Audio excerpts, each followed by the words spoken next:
Faleminderit dhe pyetja e fundit nga zoti Bart Spaia. Zoti Spaia. Po, zoti kryetar, unë kam një pyetje të shpejtë dhe të thjesht për Ministrin e Financave. Unë kam një tabel tu ku paraqitet ndarja e shpenzimeve publike për buxhetin e vitit 2026.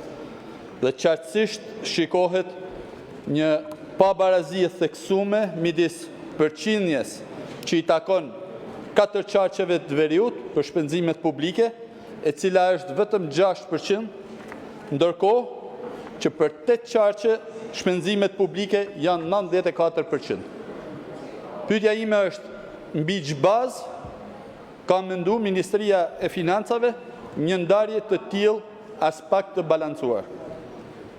Madje do ta quaja diskriminuese për 4 qarqet e veriut. Faleminderit. Faleminderit. Tani është fjala për Ministrin e Financave, zoti Malaj. Më pas fillojmë më njëherë me diskutime dhe fjala e parë është për ju, për zotin Malaj, për Ministrin e Financave, kështu që mund të vijoni më njëherë pas përgjigjes pyetjeve dhe me diskutimin tuaj nëse dëshironi. Si të dëshironi, ose përgjigjuni pyetjeve nga vendi dhe më pas në foltore prezantimin, ose në foltore bashkojeni të dy. Fjala për Ministrin e Financave në përgjigje të pyetjeve fillimisht. Atëre, për sa i përket pyetjeve të ngritura nga deputeti Atabaku, ashtu si kundër e kemi diskutuar edhe gjërësisht në komisionet parlamentare, lista e përfituesve nga fshirja e borxhit tatimor dhe doganor është 202.000 tatim pagues. Në qoftë se ju kërkoni një listë nominative apo të ndarë sipas një niveli të caktuar të borxhit, do duhet që të vijë një kërkesë nga ana e Kuvendit të Shqipërisë pranë Ministrisë së Financave, ku mund t'ju vëmë në dispozicion këtë listë nominative të detyrimeve tatimore dhe doganore që do t'ju fshihen. Dhe do ta trajtojmë këtë si çështje. Dhe besoj që kjo i përgjigjet edhe të njëjtës pyetje që ngriti zoti Bozdo. Për sa i përket pyetjes tjetër, që kush janë përfituesit nga paqja fiskale. Paqja fiskale nuk diskriminon askënd.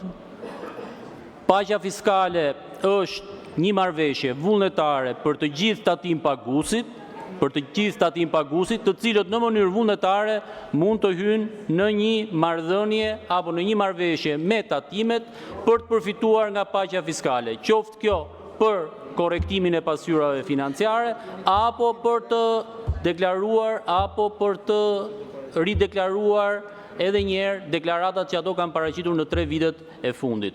Pra, është një marrëveshje vullnetare, është një marrëveshje e cila nuk ofron as edhe një lloj sigurie juridike për tatim paguesit, është një marrëveshje që nuk ofron as një lloj amnistie për persona të cilët mund të jenë nën hetim, për persona për cilët ka një vendim të gjykatës formës prerë, për persona të cilët mund të jenë në hetim tatimor.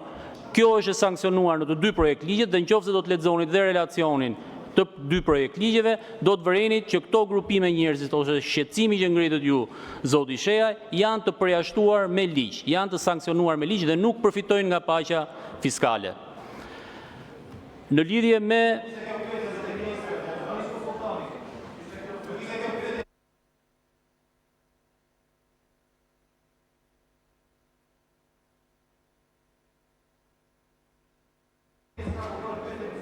Jo, e kam kuptuar pyetjen shumë. Mos e ndërprisni ju lutem, të përgjigjet pyetjeve. Atëherë, për sa i përket pyetjes së ngritur nga deputeti Kapri, çështja e